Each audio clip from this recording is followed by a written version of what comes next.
Thank you, Athena. Our next speakers are Blair Hickok, followed by Lauren Olson. Hello, it is so good to be here. March 18th, I ended my breast cancer journey and made it out alive. So hello.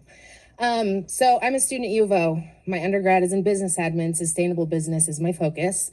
My graduate program is going to be in public administration, and my research is in public policy. More specifically, how to prevent or reduce homelessness for vulnerable communities, more specifically folks on a fixed income. So I come here today because I wanted to talk about a couple of things. If you are on a fixed income in Lane County, you will imminently be priced out of housing if you are a renter within 5 years. That's just the reality. This is for the last 10 years, this is a fact, okay? So there are a couple things that kind of dull that curve.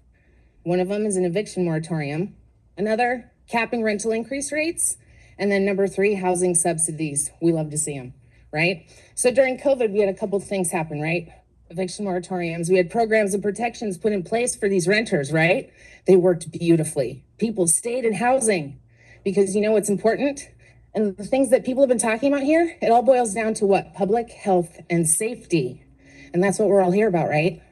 So how do we keep these people housed? Eviction moratorium?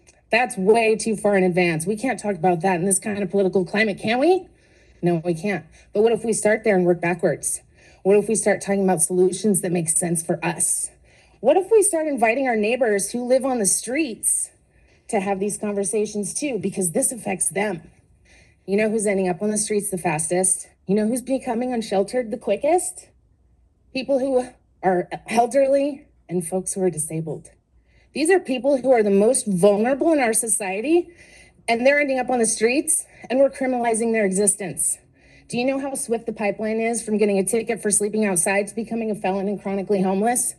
It is super quick, especially if you don't have the resources of mobility, access to phone, or simply just being able to function. Because the longer you stay on the streets, the more your success as a person and the ability to live and function devolves. Your life skills start to devolve. And here in Oregon, here in Eugene, the amount of chronically unhoused people increased by 17% last year, and that is unacceptable. So we need to do something about it. Thank you. Thank you, Blair. Our next speakers are Lauren Olson, followed by Joe Martirana.